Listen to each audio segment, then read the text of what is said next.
everyone, and welcome to Dear Harry / Spock. My name is Ellen Waddell, and I will be your host for tonight. And we're sorry we're late. We had some technical difficulties. We didn't know if the sound was going to work. We were really panicked. I've drunk quite a lot of Prosecco already, but we're here, and it's working, and we're very happy to be here. So, Dear Harry / Spock is a comedy fanfiction night and podcast where comedians read out their original fanfiction for your listening pleasure. And tonight we've got some amazing fan fiction videos from comedians and actors and improvisers, all in aid of Women's Aid. Since coronavirus has hit, there's been a huge surge in demand for their services, so you can help by donating. You can donate really easily. There's a link below me. You just click on it. Please, please, please be generous and, just give us some money. But some of you watching might be like, but what is fan fiction? And I can explain. It's basically where you make up a story about someone or something that already exists. It can be from the world of fiction, like TV shows, books, memes, dreams, podcasts, adverts, or it can be from like the real world, like history. I mean, did you know that technically Hamilton is a piece of fan fiction? Yeah, that's right.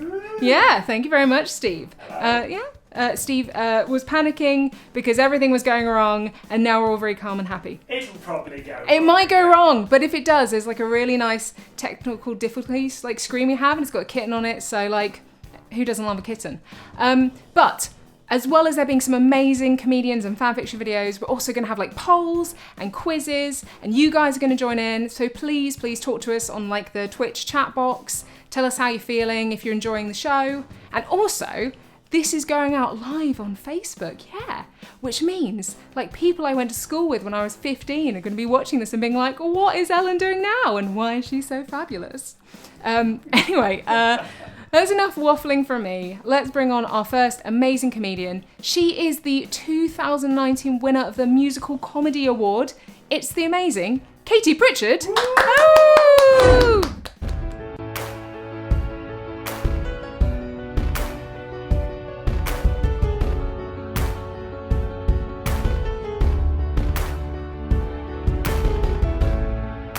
Me and my favorite girl are getting kinda nautical. We thought we'd give it a whirl, see what antics might unfurl. So we're off to buy a sailboat.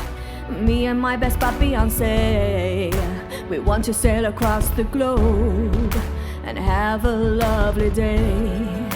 Let's go off a sailing with Beyonce navigating, and I will be the boatswain. Off I go to hoist the sail. Everywhere I'm looking now, all I can see are waves. Me and Bay on a sailboat. Let's hope the sea behaves. It's everything I dreamed and more. Look, it's written all over my face. Me and Bay on a sailboat. Off we go sailing on our sailboat. Sailing on our sailboat. Sailboat. Sailboat. Sailboat. Sailboat. Well, we ran into a storm because of Bay's navigation. The waves came crashing down, so we floated back to town. We're lucky we stayed afloat. Yes, we very nearly drowned. We couldn't afford a new boat, so we gave the man £1. The man looked disappointed. Our failures he pinpointed. Didn't have another boat, you said, but he had something else instead. Getting all synchronized as across the sea we glide. Me and Bay on a pedalo, cycling against the tide. Thank God we both got strong thighs, making waves with every stride. Me and Bay on a pedalo, sailing in our pedalo, pedalo, sailing in our pedalo, pedalo.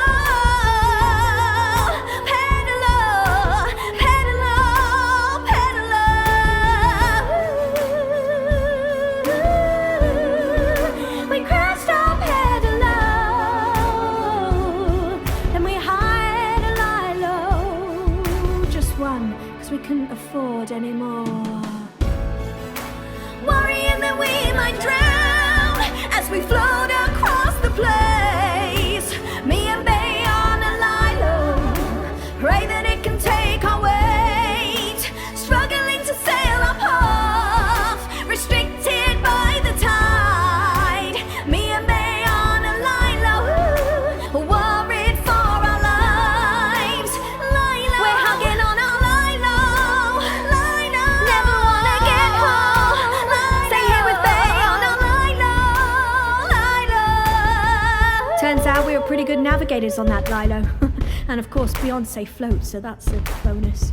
Managed to float our way back to shore, and you know what? We've been best friends ever since. My Bay. Loving you is easy 'cause you're Beyonce. Floating next to you.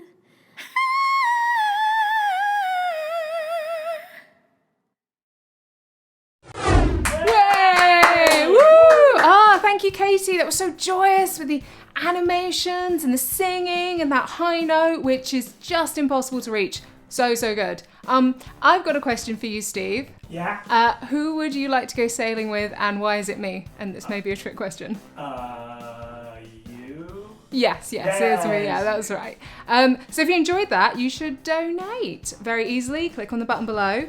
And next up, we have the amazing, the wonderful Jonny and the Baptists. Woo! Hello everyone at Dear Harry Spock. I'm Paddy Jervis. And I'm Jonny Donahoe. And together we are Jonny and the Baptists. Now, what we thought we'd do today is a little skit. Bit of fun. Bit of fun. Paddy is an enormous fan of the movie series The Avengers. Yes, I am. I haven't seen it. But I'm just a bit behind. I haven't quite finished Frasier. Okay. As soon as I'm done, I'll get started on that. But Yeah. what we thought we'd do is Paddy's going to play his favourite character. Yes, I am. From Avengers. Mm-hmm. And I'm going to play all the other characters that character meets. Yes. Like I said, I haven't seen it. No, that's okay. But I've given it a bloody good go. Yep, you have. And, I'm not going to play Frasier, because I know he's not here. Bit of fun there. So, I hope you enjoy the skit. We're Jonny and the Baptists. Bye! No. We have to hunt for the Tesseract. It's just you and me, Captain America. What, partner? I got all my beans. No, and Captain, ribs. he's not a prospector. If the Guardians of the Galaxy don't get here soon, then we're going to be screwed. What do you think we should do, Iron Man? I don't know, Batman. No, I'm not Batman. I'm Thor. Oh, well, let's ring Batman. Batman's a different Oh, fuck. I am Thor, son of Odin, god of thunder. And this here, well, this is Spider-Man. I am Spider-Man. Look, my umbrella is huge because us spiders hate the rain. We have a Hulk. Well, there's absolutely no need for that. I've lost a lot of weight. I've worked really hard. Oh no, I didn't mean it like that. Well, you should have checked the rooftops. Now, Hawkeye! He's not a bird. Well, I've only got a penguin. Listen up, Ultron. You picked the wrong people to dance with. You face Thor and Black Widow. Yeah, I'm worried this one's going to look racist. Oh no, it's Scarlett Johansson. Oh, she's hard to tell what ethnicity she is, so I could probably get away with that. We thought none of them survived the snap, but turns out we still have Ant-Man. I'm such a tiny little ant. Oh, No, it's Paul Rudd. What, from Friends? Yeah. We should have just done Friends. Yeah, I like Friends as well, actually. That's. I'm an ant. Well, we've now got the joined forces of Wakanda. Isn't that right, Black Panther? Hello, I am Scarlett Johansson. No. Ha! You're acting like you want to be hit with an energy pulse. Ready to get 'em, Scarlet Witch? I am Scarlett Johansson. This is one thing that Mjolnir can't solve. We're gonna need something more cerebral. What do you think about it, Vision? Look into my crystal ball. Vision isn't a fortune teller. You got an eye in the sky, Falcon? None of them are birds. Ha! Well, that was tough. Looks like it's just you and me, Groot. Like, Groot says one thing. Like, I'm actually disappointed in you. I never thought I'd ally with a daughter of Thanos, but you've really opened my eyes, Gamora. Have you met my friend Sodom? Quickly, control their emotions, Mantis. Yeah, you know what? Alright. That was alright.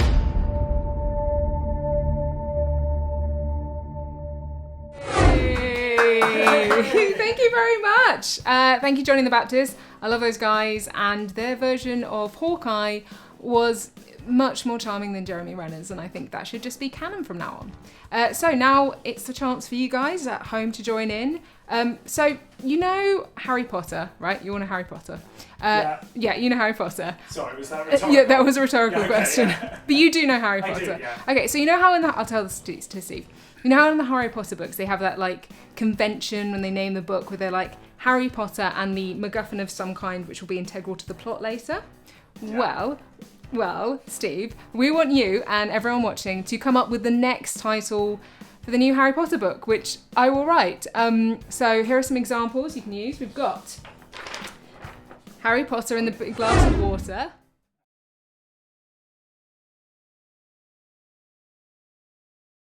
We'll go back to you. Okay, I'll I'll just read them. Harry Potter in the Big Glass of Water, Harry Potter and the Yogurt of Squeals, Harry Potter and the Haunted Piglet, and Harry Potter and the Retrofitted Characters. You can also write, I don't know, one-liner synopsis for your new Harry Potter book if you're feeling a little bit zany. So just type it in the text one and we'll choose the winner and they will win a publishing deal of some kind, I assume, from us. Anyway, next up we have the amazing comedian, musician, singer, viral tweeter, Sooz Kempner. Hey, I'm Sooz, and I've been dealing with the fact that Eastenders has been down to just 2 episodes a week instead of the usual 4 for over 6 weeks now, and I'm fine. And I've created my own Eastenders here where I am able to bring it back to 4 episodes a week. It was the first day in my new job. I was a COVID-19 vaccine delivery agent. I'd been given the job by the government so that everyone would be vaccinated from coronavirus, like in the film Contagion and also Outbreak. I had to go door to door vaccinating people, and I'd had all my training already over Zoom. On my first morning on the job, I awaited the email that would tell me where to go. It arrived at 9 a.m. on the dot. Albert Square, Walford, East London. Okay, here goes, I said to myself, loading up my box of vaccines into my car and setting off for this Albert Square. I arrived quickly because there was still hardly any traffic on the road due to lockdown, which would soon be over because of the new vaccine that I was delivering. The first address on my list was number 45. I knocked on the door with vaccines for each occupant in my pocket, which I had already sterilised before I got into my car. A lady with blonde hair and a voice that sounded ravaged by 1,000 cigarettes opened the door. "Hi, I'm Kathy Beale. You must be vaccine lady," she said. "Yes, that's me, Sooz," I replied. "I'm here with your vaccines." Kathy let me in. In the living room, piled floor to ceiling, were hundreds of toilet rolls, still in their packaging. They covered the furniture, most of the floor space, and what? They were also inside the sideboard, I noticed as I opened it to have a look if they were in there, and they were. Kathy saw me looking at all the toilet rolls and said, "Oh yes, those are my son Ian's. He is a local business owner, and he saw an opportunity when the virus first broke, and, well, it turns out people had enough toilet rolls after all."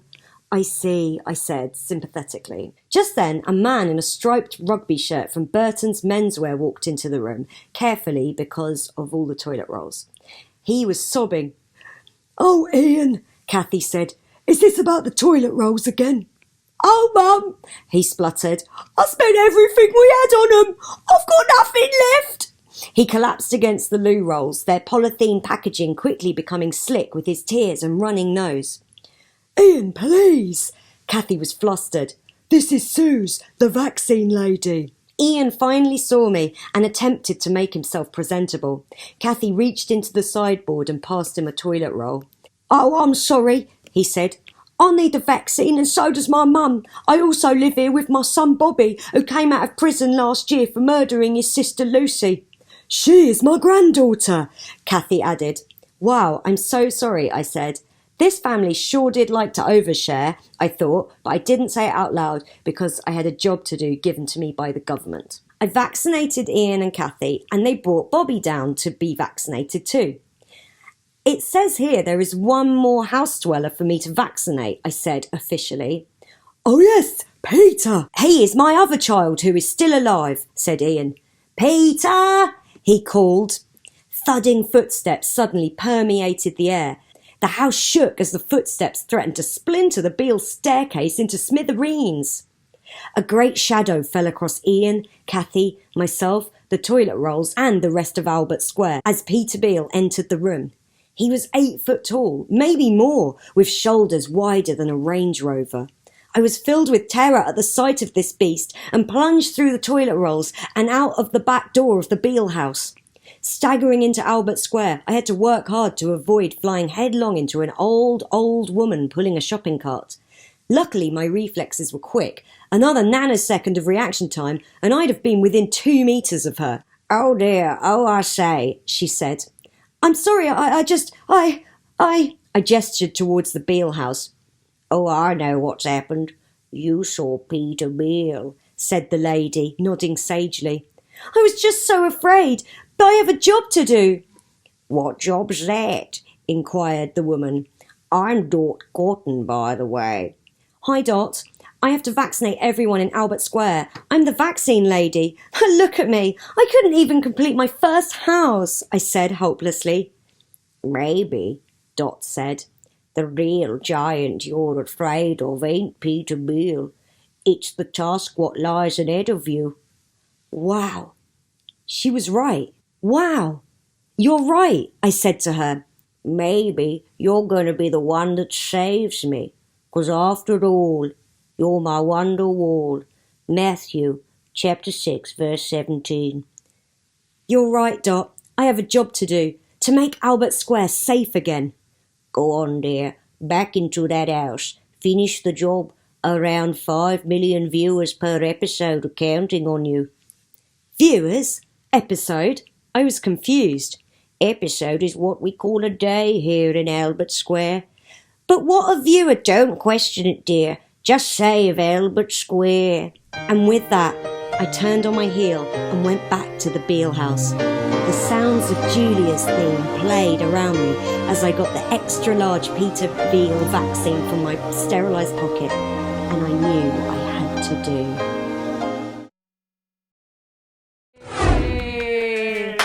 Sooz, so good. Her impressions are amazing. Sooz has actually been making her own episodes of Eastenders because since the lockdown it's gone to 2 episodes a week, and she's been making ones to buffer up to like 4 or 5. And you can watch those at YouTube, www.youtube.com, you know this, /Sooz Kempner. You know how YouTube works.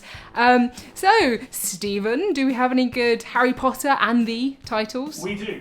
Harry Potter and the Chandler of Bing. Harry Potter and the Chandler of Bing. Yeah. That is a crossover I would love to see. Brilliant. Harry Potter and the Piss Poor Malfoy Redemption. Harry Potter and the Piss Poor Malfoy Redemption. Correct. I love that. Oh, the Is there a alliteration. meaning behind that? No, Piss poor. Yeah, can you explain the meaning behind that? I feel like that needs like a log line, like a one-line synopsis because it sounds thrilling. Harry Potter and the Pot of Harry's. Harry Potter and the Pot of Harry's. Oh, that is so good. I must do the last 2. Harry Potter and the Delayed Tesco Delivery. Harry Potter and the Delayed Tesco Delivery. Very on point. Very good. Satirical. Yeah, and the completely not on point Harry Potter and the Sourdough Starter. Harry Potter and the Sourdough Starter. Is that like he got bread as a starter but he didn't want it? That's very confusing. But these are great. Keep them coming in. And now we have some fan fiction about Jim Henson from some top lads. Congratulations, Mrs. Hannigan. A beautiful baby boy. Thank you. So, the good news is that Toby passed all his newborn tests with flying colours. Oh, wonderful. Where is he? Oh, that's the bad news. I'm afraid he's been taken by Jareth. Is he a paediatric doctor or? No. He's the Goblin King. You know. The benevolent monarch who rules over all manner of fairies and mythical creatures from his goblin dance house in the middle of a complex and large labyrinth.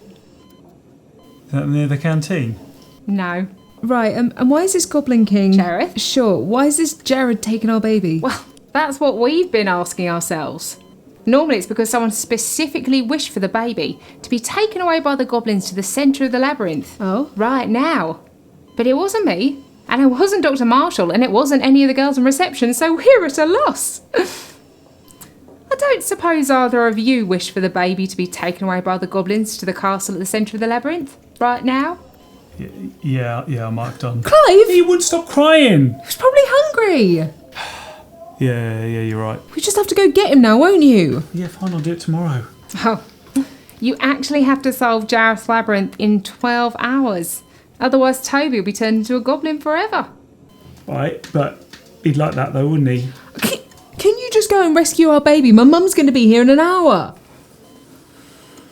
Fine, so what do I have to do?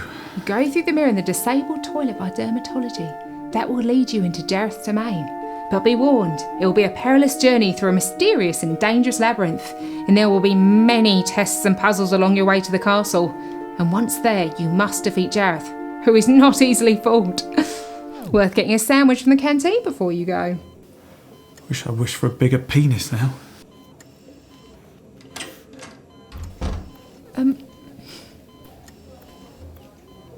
Would the goblins give him a bigger penis, or do they just mostly deal with the baby kidnapping stuff?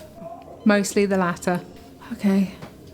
And is Toby in any danger right now? No. He'll mostly just be dancing around with him a bit, chucking him up in the air, maybe threatening to slap him. But it'll all be in the form of a jaunty sing-along. That was quick. How was it? Yeah, not too bad. He asked me to marry him. I just said, you're all right, mate. And then we shook hands. And I tell you what, the place is really nice. They've got roofing is really solid on that castle. Oh, Jesus. Oh, that smell. Oh, God, it's him. Oh, God, I wish the goblins had taken him away right now. Oh, damn it.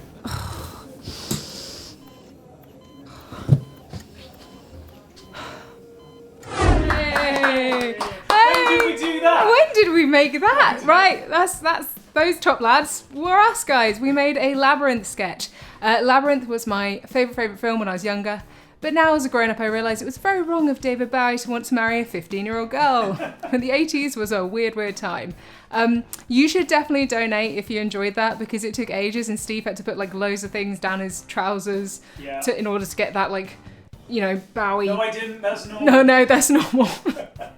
But that's how it normally looks. Anyway, so I've got a bit of a fun lockdown activity for you.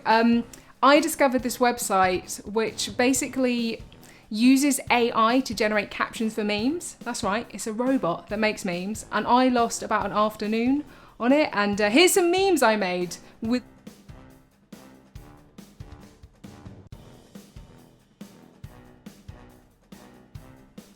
I'm speaking. Yeah, we can hear you. We can hear. Okay, yeah. Great. Okay, let's start with the Toy Story one. Some wise words from the Toy Story lads there. There's this one which I can sort of imagine a future child of mine saying to me. Love this one. I think that one's going to go viral. I think it's going to really catch on. Why would a computer do this? And of course the classic Oprah one. Everyone gets a condom except for that person. They get a country. But I think it's great because if we keep training robots to make memes, then they won't rise up and kill us all. So they just won't have time. Win-win. But yeah, you should go to that website and make memes because honestly, it really cheered me up. And it's a difficult time. It's a difficult time for everyone. And that's why we're also here to cheer you up with some fan fiction. And next up, we have comedian, writer, returning champion, Chris Stokes. Spin Me Right Round by Dead or Alive filled the corridors via tinny speakers from a paint-spattered radio on the desk in Nurse Gloria's office. Nurse Becky readied herself for the end of her shift, and she sang along quietly as she entered the room of the last resident she was due to check up on before bed.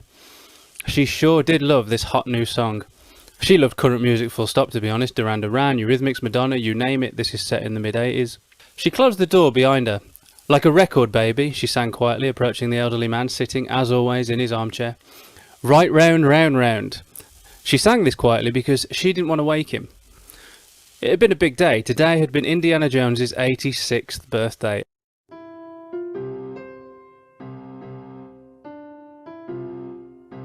And the party in the big room had been wonderful. It was unclear, of course, whether or not he knew it was happening, because when everybody was singing Happy Birthday and Nurse Gloria had brought out his Colin Caterpillar cake, he'd screamed, "Why do you have to be snakes?" and put everybody off their stride, but it wasn't his fault, bless him. His mind wasn't what it used to be, poor guy. He'd tell anyone going that he'd found the Holy Grail, and you just have to smile and nod politely, but then he'd say the oddest things, stating the obvious as if he were a special case for thinking them.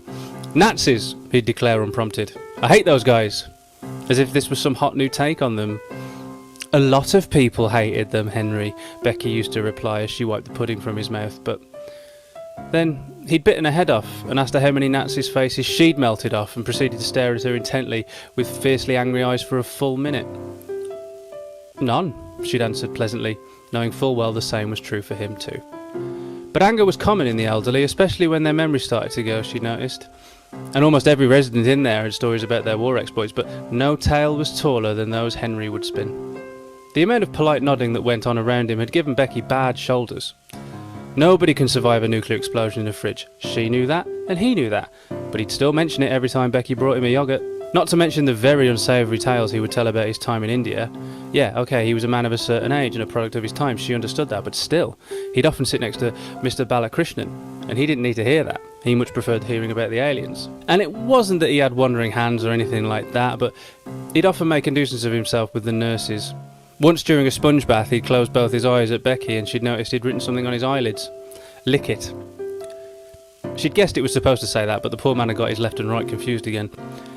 He'd been an archaeology professor, and was apparently so married to the work that he'd found time for little else. What a boring life he must have led, thought Becky, as she fluffed his pillows. He never had visitors these days. Every day he would ask if his son had called, but the answer was always the same. Becky had never seen or heard anything of this so-called son.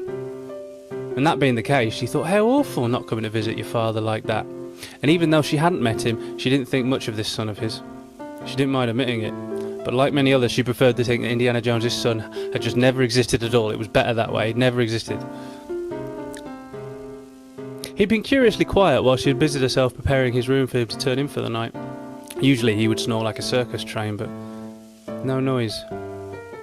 She moved closer to him and noticed his eyes were open.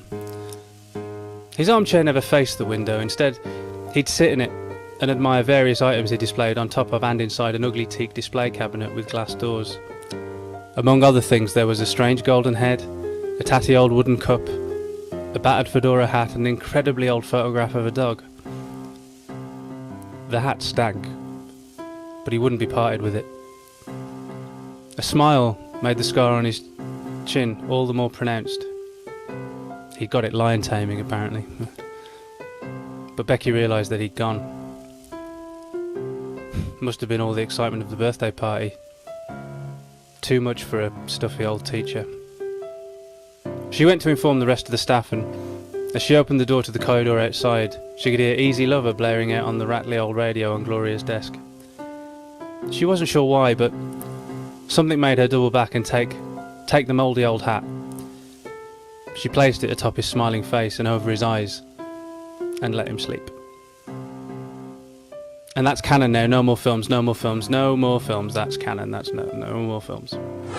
Hey, thank you so much, Chris, for that funny and heartfelt final goodbye to Indiana Jones. Sleep tight, sweet prince.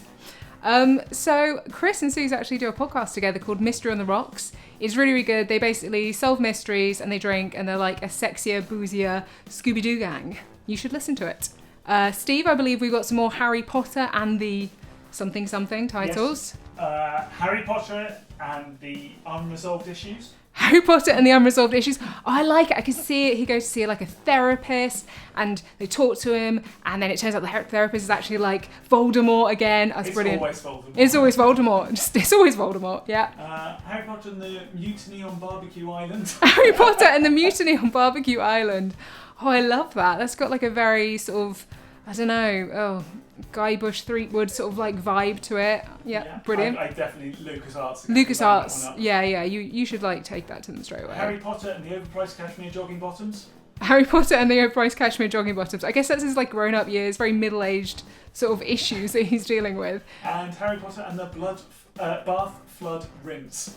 Harry Potter and the bath flood rinse. It's wonderful. Is that what you do? Is that how you meant to clean baths? I don't know. More details needed. More details needed. Yeah, please send in more details. Thank you for these. These are really, really great. But we also have a poll because everyone loves a poll.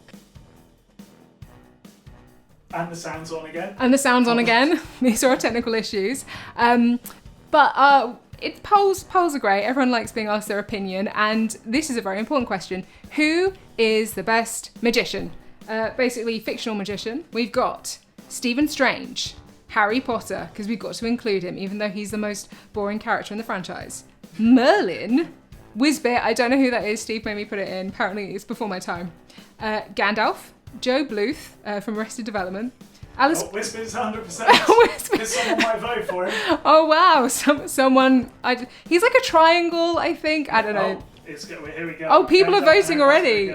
Alice Quinn is from The Magicians. She's great. It's very niche. I love it. By the way, if you want to vote, go to Slido.com. Oh yeah, and put that number in. Slido.com and vote. Everyone's voting, guys. You can change your mind as well at any point during the show if you're like, actually, Joe Bluth is kind of like, he's sexy. I don't know why he's sexy. I find him sexy. There's just something about an incompetent rich man who's a magician which really turns me on.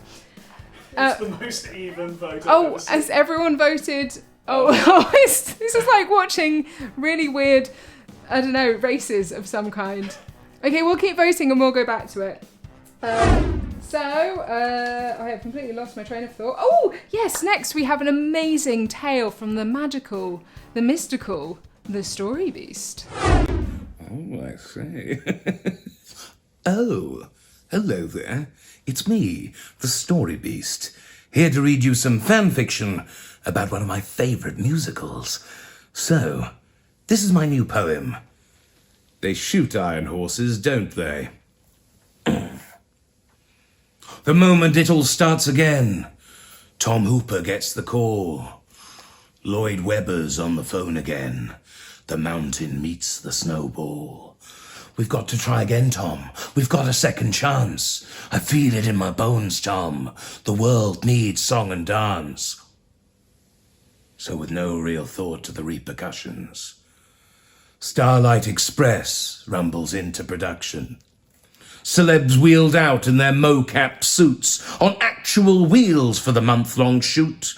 Stovepipe hats puffing CGI smoke, and coal scuttles filled to the brim with coke. McKellen falls over and breaks his face, 'cause no one has taught him how to roller skate.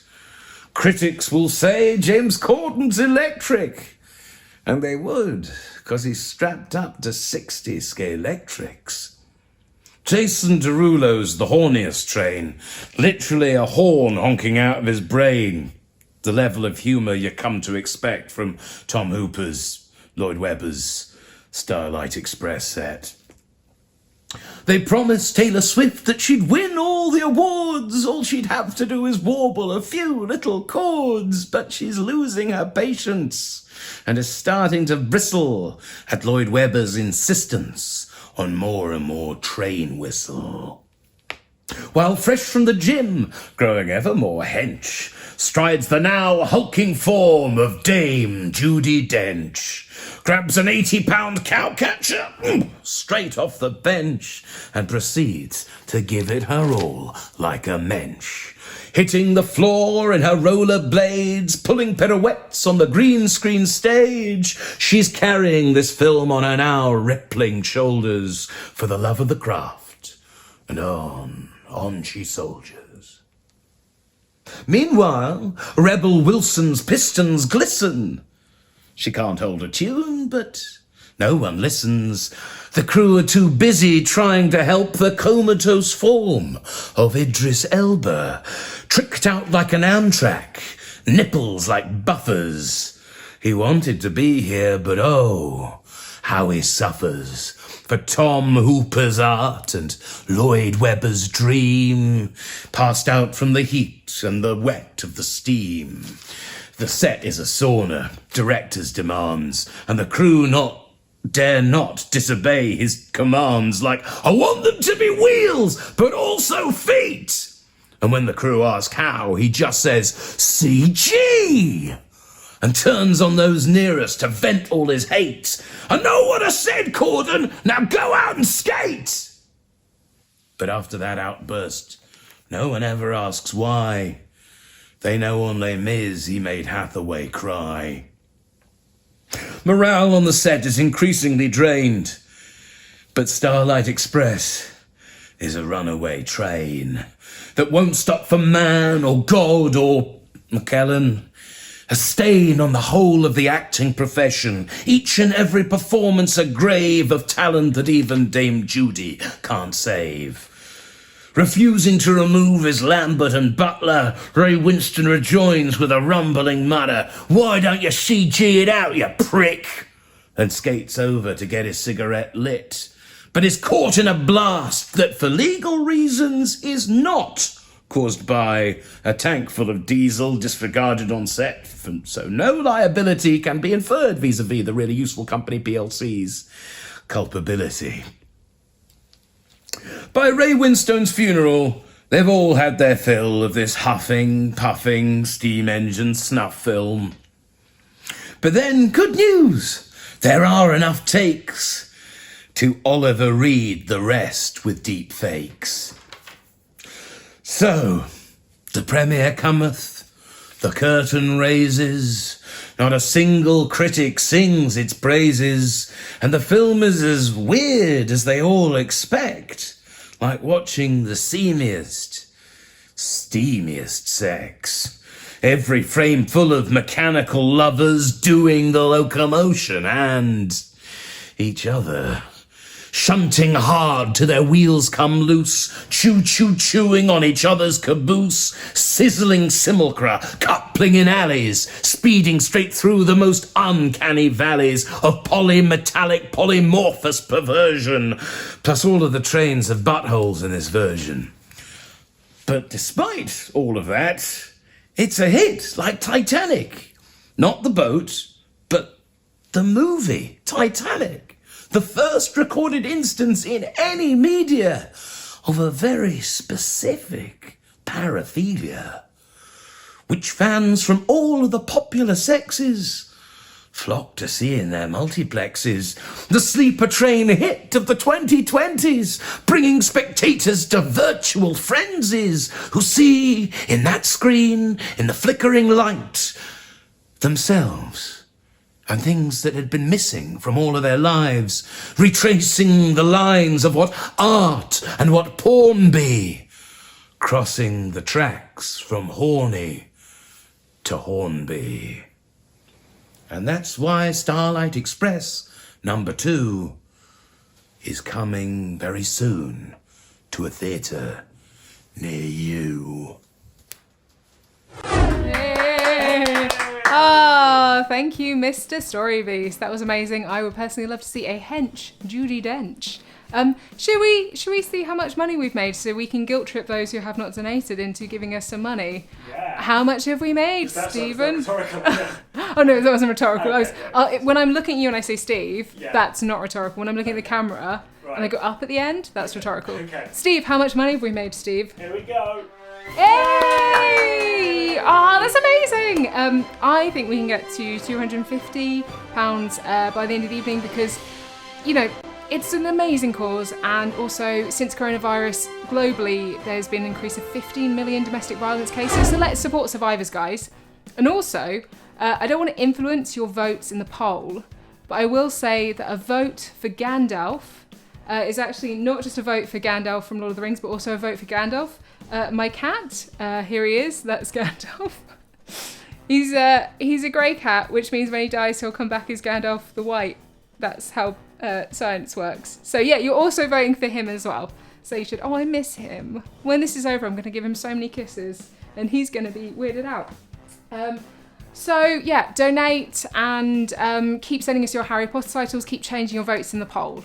And next up, we have the amazing improviser, comedian and writer, Briony Redman. Okay, so Justice League meeting, I'll chair because I am the best one.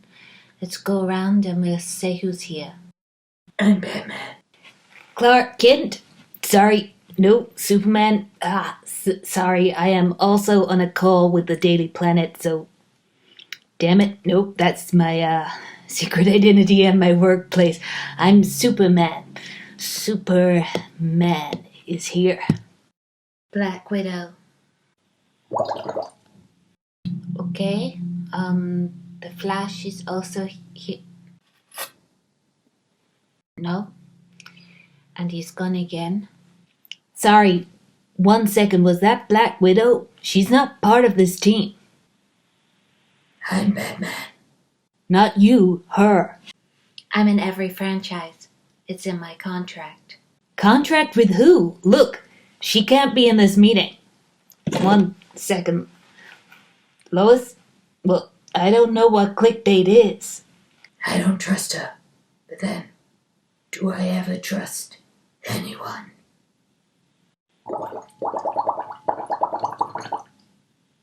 Look, I invited Black Widow under last week's AOB. Why am I the only woman? Does anyone know Michelle Obama? Fine, then I'm going to invite the next woman I meet. So, how are we all doing in isolation? My whole life is isolation. Even in a house full of party guests. Does anyone really know who I am? Bruce, you shouldn't be having a party right now. I'm doing okay. I'm in my fortress of solitude, so great for the social distancing, but the Wi-Fi is a bit... Superman? What is he even doing there? I told him, he's an alien that's invulnerable to everything. I told him to deliver shit to old people. He's worried it's another kryptonite situation. At least he has a weakness. Does anyone really know what my weakness is? Well, we're both human, so your weakness is everything a human can be hurt by. I can make you a list.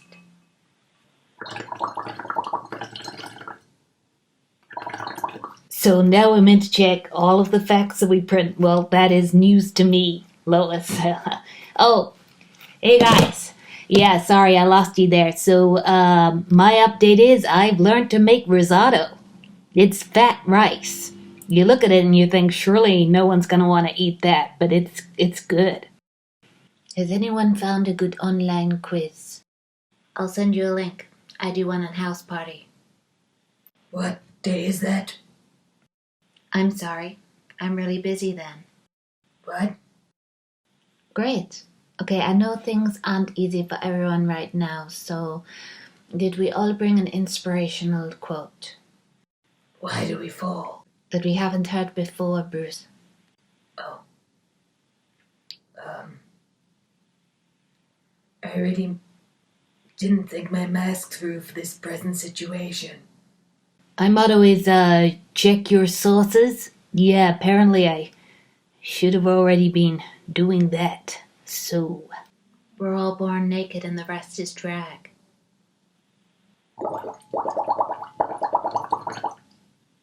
Thanks, Leek. And remember, no man is an island, but a bunch of women, they can be an island. Imagine... No.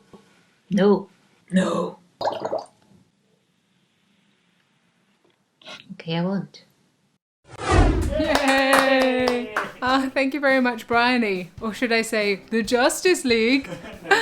No, I should say Briony. That was Briony. That was so good. Shall we check in on the poll, see who's winning, see if my Gandalf showing you my cat swayed the votes at all? Oh, Job! Arrested Development's Job. Oh, by how much? I can't see. My eyesight is very bad. 29%. He's on the next one there. Up is 18%. It's between Gandalf and Hermione on the next one. Gandalf and... this is the problem because I do like my cat, but I also like Hermione. So, do you know what? I'll let you guys decide. But whoever... You can also change your vote. You can also change your vote. Like, if you just want to vote for everyone to feel like you've been even and democratic, just do that. That's how voting works, isn't it? Right, and any good book titles? Yeah, we have also had, book titles wise, Harry Potter and the Rug of Repent. Harry Potter and the Rug of Repent. Okay. Harry Potter and Paul McCartney's Wings. Harry Potter and Paul McCartney's Wings. Like he's joined the band? Yeah. Or they just... It's a combination of the two. It's the best hits of Harry Potter, right. the best hits of Wings. Okay, that sounds like an interesting crossover. Harry Potter and the Patio of Simmering Resentment. Harry Potter and the Patio of Simmering Resentment. I feel like people have just gone to the Harry Potter book generator, which is definitely what I didn't do. Harry Potter and the Malfunctioning Accounting Software. Harry Potter and the Malfunctioning Accounting Software. Harry Potter and the Wolf Rave. Harry Potter and the Wolf Rave. Oh, I like it. Actually, I'd read that. I'd read that. I'd watch that. I'd go to it. That sounds brilliant. I think that's kind of my favourite so far. So if you've enjoyed these Harry Potter titles, you should just donate some money because they're brilliant. The Wolf Rave. I like it. I want a t-shirt with that on. Next we have a video from iconic singer Yasmin Day, and when I say video, I mean video because she sent it to us via VHS. Hang on, that says Court TV. Women. All right, she didn't. It was a prop, Steve. Okay, but I'll pretend to put it into our VHS player anyway. Okay. It's not on that side. Still. Okay, it's that side. You got the side. That side? Yeah. Play. Oh, you've hit record, damn it. Stop. Play, rewind at the same time. Play.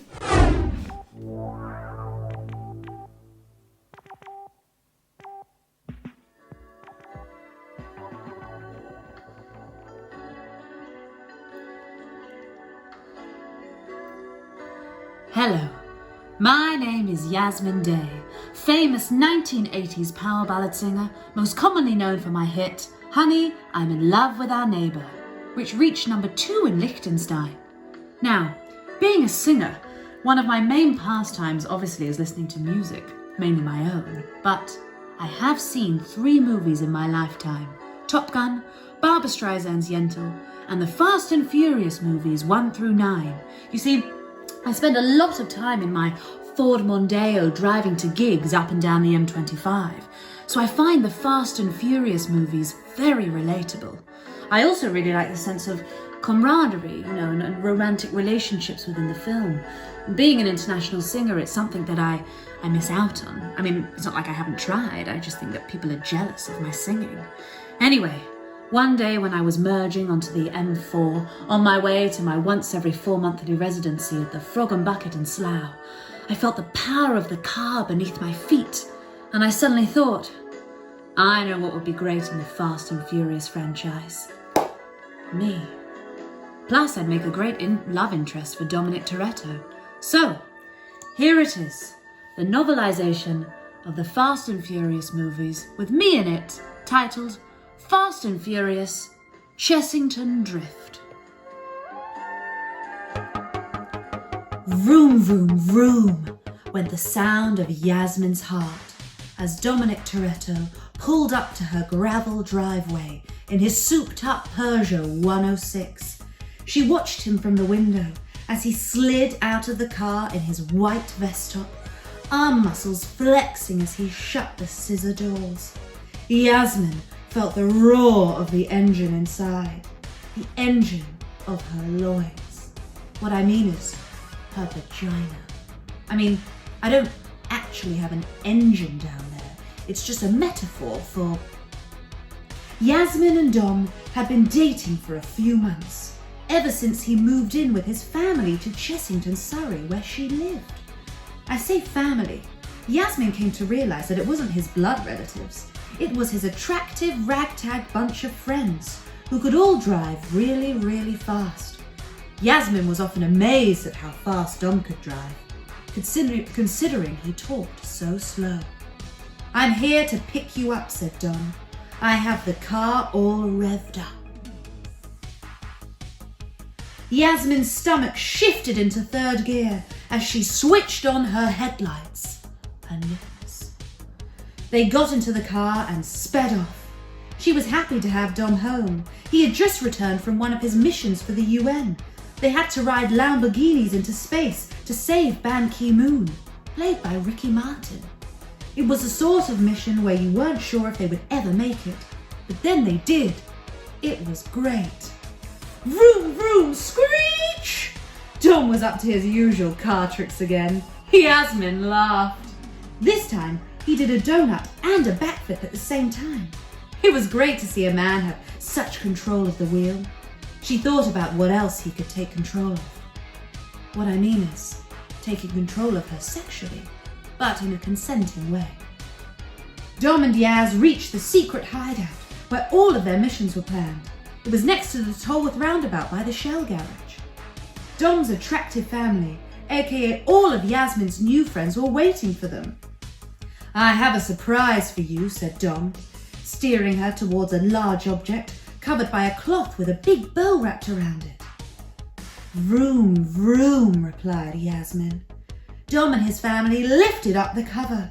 Underneath revealed a souped-up Ford Mondeo, perfect for motorway journeys and being really fast on them. It was bright red with a pink lightning bolt down the side. Inside the car, the seats were white leather, and there was even a cassette player. I made this for you, baby, Dom said. Yasmin sighed. Dom truly had the car keys to her heart. As in keys. Shall we? Exclaimed Dom. Yasmin got into her new car as Dom got into his. It was time to race. Street race. Sexually. Sensually. Illegally. As their friends cheered on, Yasmin and Dom put their feet on the gas pedals. They drove really, really fast into the sunset. Vroom, vroom, vroom! Oh, Yasmin's brakes suddenly stopped working. Oh no, said Dom, as Ban Ki-moon appeared in the distance, an Uzi in his hand. You'll have to find out what happens in the next instalment at my gig at the Hare and Hounds in Slough next week. £5 with a curry.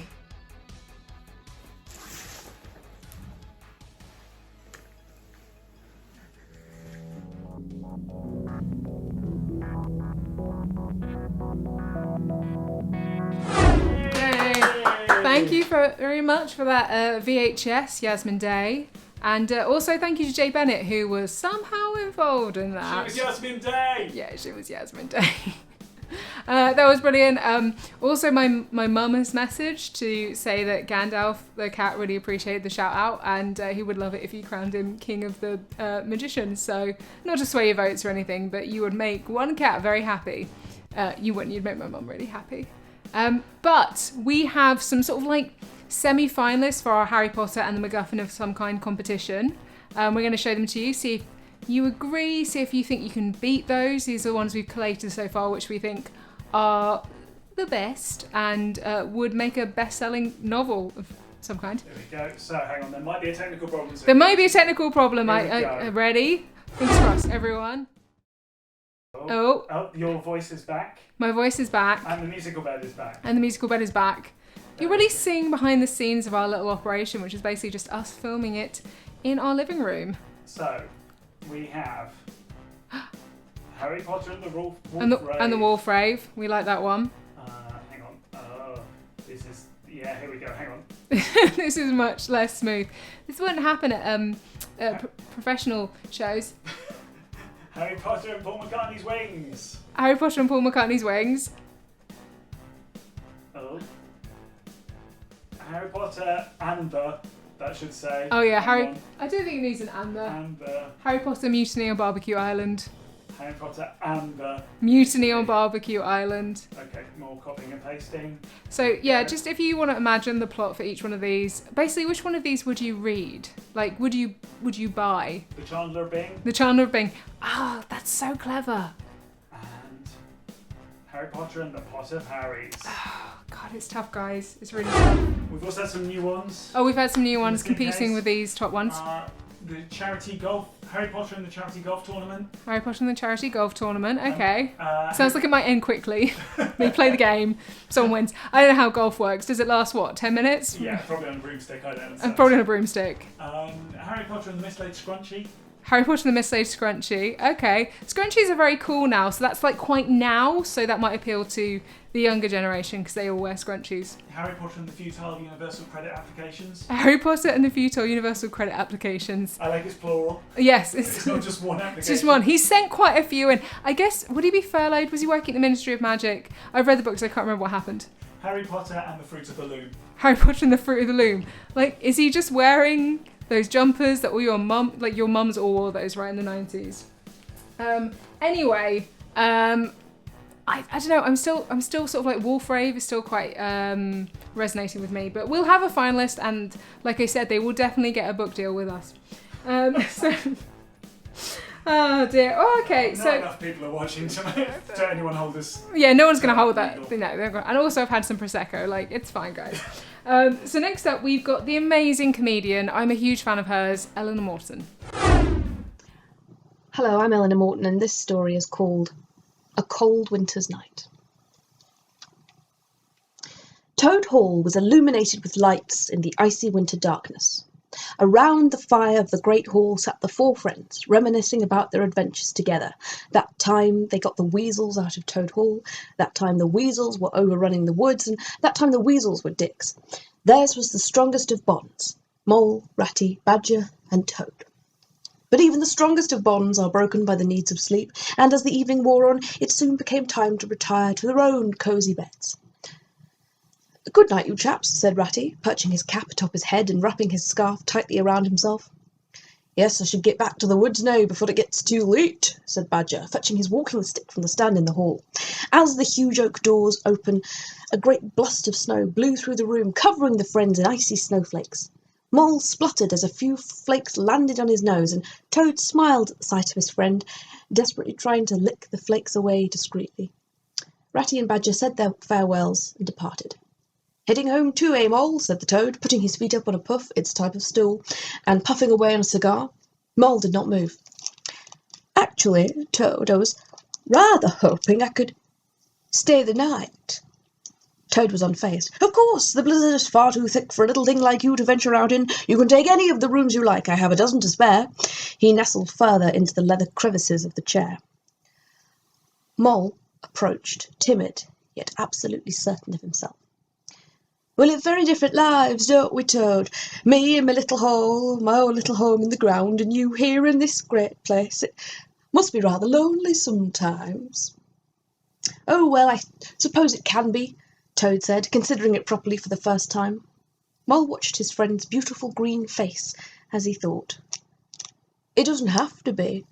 Lonely, I mean," Mole said, putting one gentle paw onto Toad's knee. Their eyes met over the flickering fire. Toad pulled away. "But would anyone really want a creature like me?" Toad asked. "The walking definition of privilege, a toad so rich he could buy a dozen boats, and then a dozen cars, and then in some adaptations a dozen aeroplanes, all at a moment's notice. I am dripping with privilege, I disgust myself." And he burst into noisy sobs, throwing himself into the arm of the chair. Mole rejoined passionately. "I never cared a jot for such things. Maybe you think me awfully common, but all I see when I look at you is not your riches or your house. All I see is a big green toad in Edwardian clothes. And I'm sure when you look at me, all you see is a common mole. But I'm a common mole who loves a wealthy toad. And I always have." "Oh, Mole!" cried Toad, and they flung themselves into a passionate embrace. And even though Mole was only a simple mole who didn't seem to have a job, but did own a stepladder, and even though Toad was the worst kind of upper-class toad, somehow that didn't matter anymore. They were just two common British woodland and hedgerow animals, bound by desire. And suddenly, it wasn't such a cold night after all. Thank you. Hey. Oh, thank you so much, Eleanor, for that really lovely story about love across the class divide. I sort of wish that wasn't fan fiction and was fan faction, and that's actually how Wind in the Willows ended, because that would have been really nice. Very excited to announce the winner of the poll. We're going to declare it, and the winner is, Steve, who is it? Joe Blue. Joe Bluth, yay! Wisbit making a very poor How's Wisbit doing? 5%. Oh, Wisbit, you dumb old triangle. What does he do? Anyway, so Job won. I get it. He's... Oh, it's changed. It's what? Gandalf. No, Gandalf. Gandalf and Job. This is why we end the poll, but we haven't. I guess that's all the Gandalf fans out there. Thank you for voting for Gandalf and also for my cat. There is a prize. So, Mum, I'll be posting these to you. Gandalf has won a broom to fly around on because he's a magician. A tin of peach slices, which we basically got like in case of emergencies. Don't give those away. What if we get hungry? We might get hungry. And also something I found on the table on the way to the toilet, some Ron Seal smooth finish filler. I don't know. That's for filling those holes up there. Oh, it's for filling holes. I thought maybe it was like filler for your... I don't know. Anyway, Mum, you're going to get all of these and you give them to the cat and he will be confused. So... You've still got time to donate. You've still got time to suggest more Harry Potter titles. I think we've got a couple more in which we think are pretty strong. Yes, we have. Well, Harry Potter and the glove that could sort of talk. Harry Potter and the glove that could sort of talk? Yeah. I like that. I feel like that glove's like, what am I? Kill me. That's really strong. That's really strong. You guys are funny. You're funny people. Bunch of comedians watching nothing. And we've also got Harry Potter and did we do the futile universal? Yes, we did. We did. We did. It's been a long night. We had some technical difficulties. Okay. I think we're gonna have a winner soon. I think it's getting that way. So we're on the home straight, guys. We're nearly at the end, so you've still got time to donate. And pour yourself a little drink and enjoy the work of the amazing sketch artists Doughnut Holes, aka Alessanders and Rebecca Schuster. Yay! Welcome to Twin Peaks. My name is Margaret Lanterman. I am known as the Log Lady. There's a story behind that. There are many stories in Twin Peaks. Some are sad, some are funny. Some involve a force of pure evil called Bob. Yeah, and some involve a log lady who says she can hear a log, but can't even hear a goddamn thing I say. I carry a log, yes. Is that funny to you? It's not funny to me. Please, put me down. Usually reason can explain the absurd. Why do you use the absurd to explain reason, you crazy old bat? Sometimes ideas, like men, jump up and say, hello. What does that even mean? Like a dream, but the dream is reality. A collection of thoughts from my consciousness, but in another time and space. Why don't you have another doobie toke? There is a sadness in this world, but we are ignorant of many beautiful things. If you think everything's so beautiful, then why do you cry yourself to sleep at night? One day my log will have something to say about this. Last night, my log saw something. Yeah, I saw something alright. I saw something the night before, and the night before that. You masturbating. Oh, my eyes! My log has a message.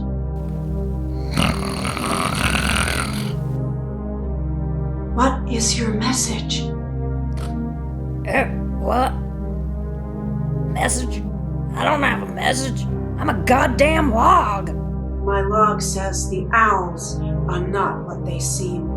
I did not say that. They are exactly what they seem. They are feathery birds of prey. I don't understand it myself, but that's what it said. Oh, come on. You're making me look like an idiot here. I'll leave you with this. When this kind of fire starts, it is very difficult to put out. The tender boughs of innocence burn fast. The wind rises, and then all goodness is in jeopardy. Fire? Where? Won't somebody throw me in it? I crack myself up.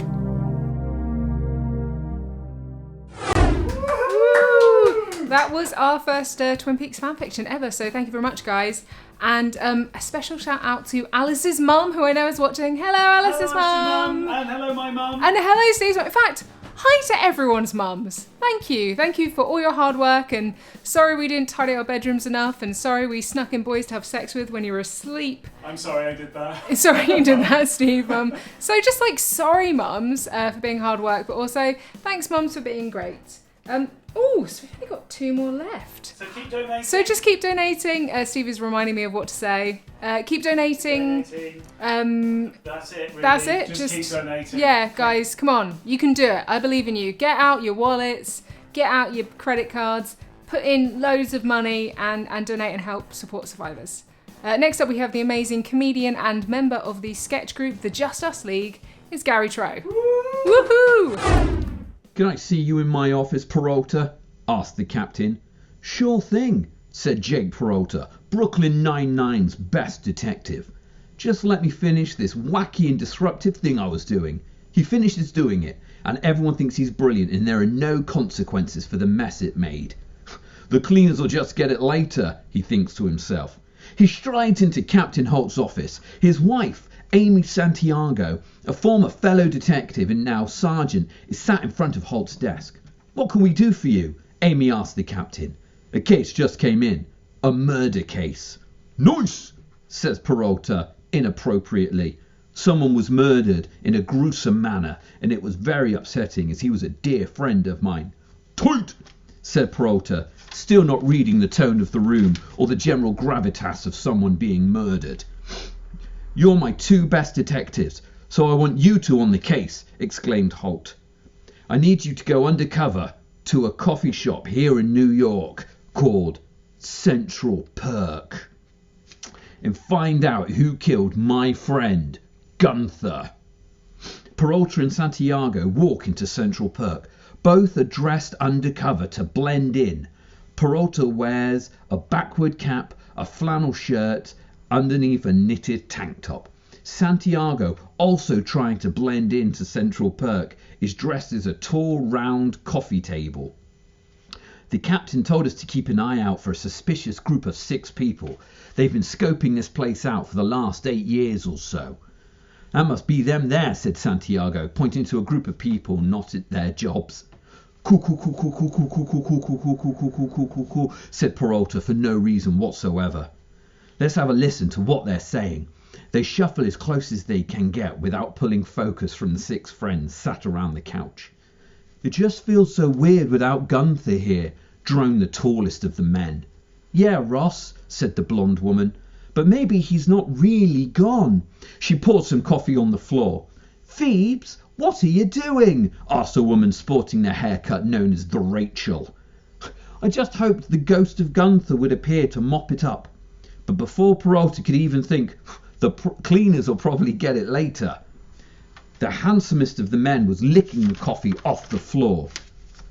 Could you be any more disgusting, Joey? Asked the sarcastic one.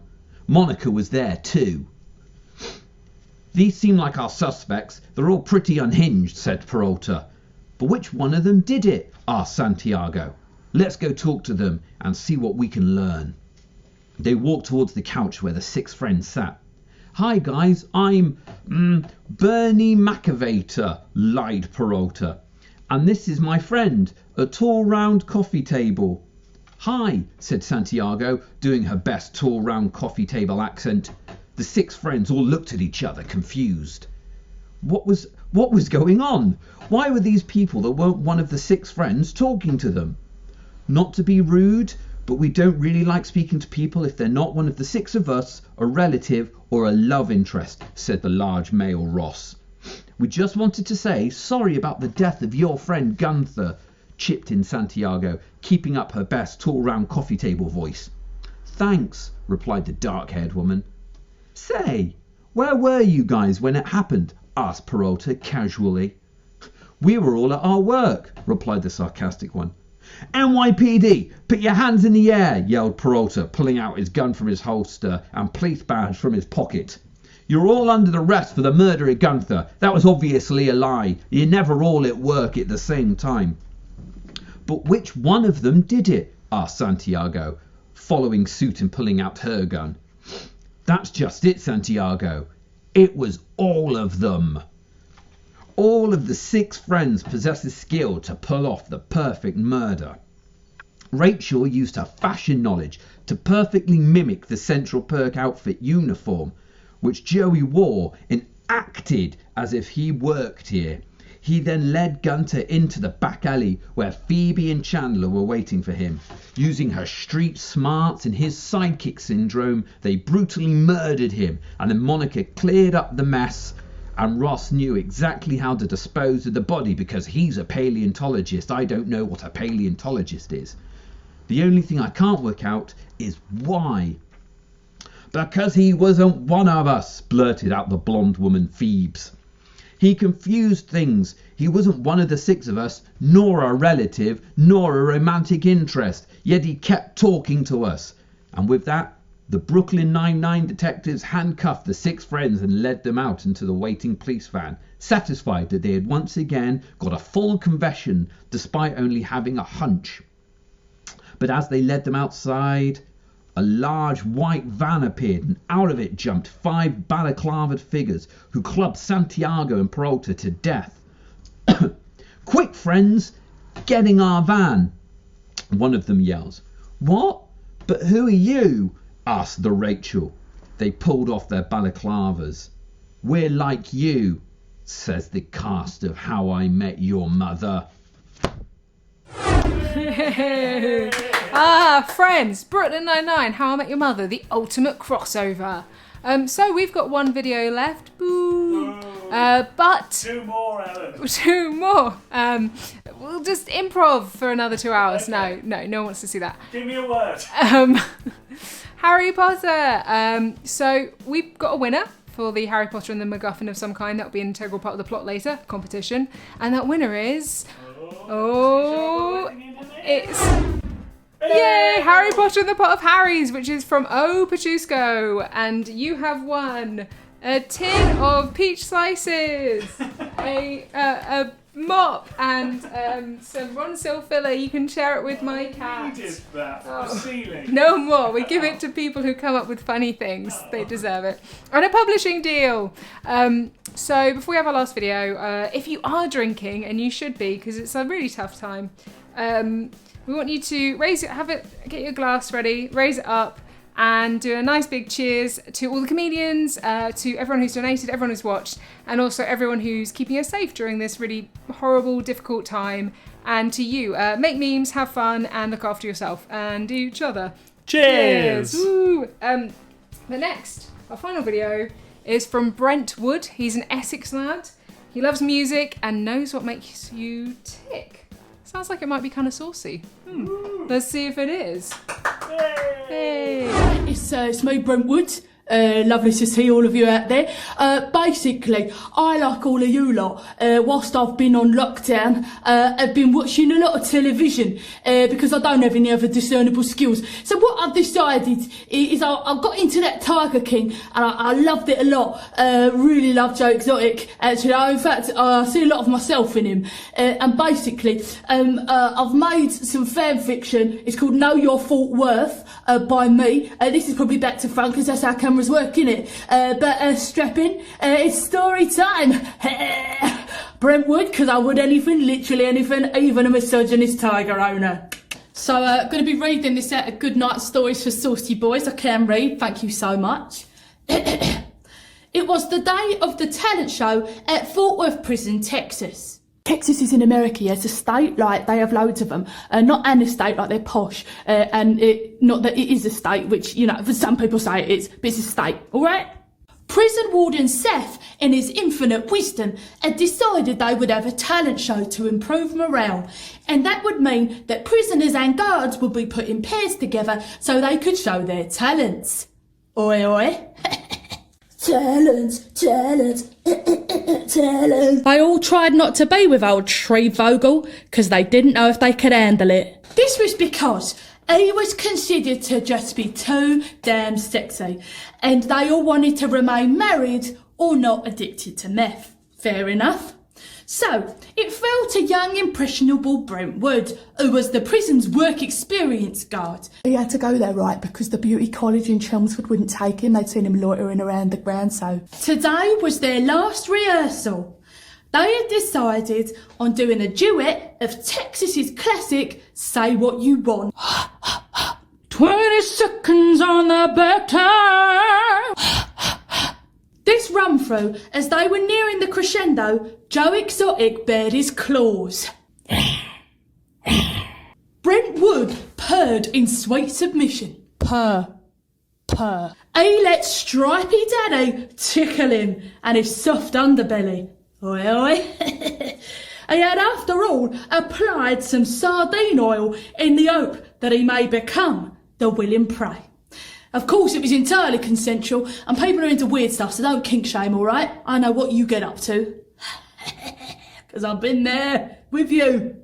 It's in the activity. Anyway. Just as their paws and tongues met, and they melted into a forbidden pool of passionate lovemaking, John Finley, that's his ex, by the way, with the wonky tooth and no t-shirt, walked in. He had it hard times trying to pay for his new veneers, and had become a guard in the prison too. When the talent show had been announced, he had opted to be with a human trash can, Joe Lowe, who was finally in prison for being the worst human alive. Dun, dun. Even though he hated to admit it, he still loved Joe. I mean, we've all had an ex like that, haven't we? Mine was Brenda. She used to work in the local Greasy Spoon. Brenda, if you're watching, I still would, even though you smelt like chip grease. Anyway, he came over and climbed into the Pilo lovemaking that had now seeped into the cleaning closet for a little bit more privacy. It's illegal to be banging inmates, isn't it? Also, I feel like an abuse of power, but anyway, back to the story. As it reached its peak, Joe Exotic lost his lob on and loudly proclaimed, "That bitch Carol Baskin!" At which point Brentwood said, "I do understand that's your catchphrase and I get it, but I do find bitch to be a pejorative, so, you know, chill, get over it, maybe you'll get out of prison." Brent soothed his semi back into action with a song he had rewritten for Joe. I saw your butthole, and your butthole saw a man who was a willing participant and didn't require crack, meth, or big cats to love you. Upon hearing this wonderful ditty that Brent had penned especially for him, Joe's precarious eyebrow ring floated out of his skin and into the light, as it had long since died and was now laid to rest.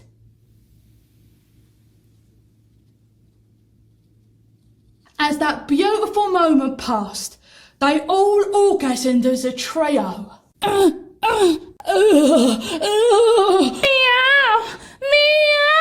Meow! At the talent show, they proper did a good job. They won, and it wasn't just a few people, it was unanimous. Like, literally everyone was like, yeah, Hundy P, that's the best thing I've ever seen. And Her Majesty, Charlene Spiteri, even zoomed in to the prison to see this absolute masterpiece. Oh, aye, that's dead beautiful, that is. Much better than the original. From that day on, there was only one feline Joe had eyes for, and that was Brentwood Maldonado Passage. And they used to bum finger at any point they could, anywhere they could, and they didn't care who was watching. So, I hope you enjoyed that lovely bit of romantic fan fiction. Look after yourselves. Really, do look after yourselves. Doesn't matter how many times a day you do it, it's absolutely A-OK. Brentwood would, did, and has. Love you lots, you cool cats and kittens. Hey, it was saucy. Thank you very much, Brentwood, and also Fran Reid, who was somehow involved in that. She was Brentwood. She was Brentwood, yeah. So that's it. That's the end. If you enjoyed it, you can still keep donating. Please do. I need to promote Dear Harry. We're on Facebook, we're on Twitter, we're on Instagram. It's basically /Dear Harry Spock after everything. Please say that you enjoy the show. It helps our egos. They're very sensitive. And thank you so much to all the comedians who sent us videos. You guys are amazing. Oh, and also thank you to my sister. She did all the social media because I don't understand GIFs and how the internet works. So she really helped me with that. You should hire her to do your marketing at callsign Emily. And thanks to you for watching. Stay safe, look after yourselves, and drink Prosecco because it helps. And eat chocolate, that's also great. Okay. Steve, you want to say anything? No, I'm good. Yeah, he's good. Okay. Bye, love you. Bye. Love you.